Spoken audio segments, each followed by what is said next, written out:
இறைவா உந்தன் தூதர் செய்த தியாகம் கொஞ்சமா? பாலைவனத்தில் நீதி விளைந்து புதுமை ஊட்டுதாம்.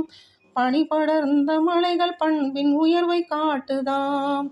பாலைவனத்தில் நீதி விளைந்து புதுமை ஊட்டுதாம். பனி படர்ந்த மலைகள் பண்பின் உயர்வை காட்டுதாம். ஆளுக்கொரு தெய்வம் என்ற மடமை போனதாம். ஆண்டவன் ஒருவன் என்ற உண்மை வாழுதாம். எல்லோருக்கும் ஏற்ற வழி எம்மதமும் போற்றும் வழி. அல்லாஹ் உந்தன் அன்பு வழி. அமைத்தவர் யாராம்? அண்ணல் நபிகள் நாதராம். அவர் பிறந்து வந்தாராம், கண்களை திறந்து வைத்தாராம். அமைத்தவர் யாராம்? அண்ணல் நபிகள் நாதராம். அவர் பிறந்து வந்தாராம், கண்களை திறந்து வைத்தாராம்.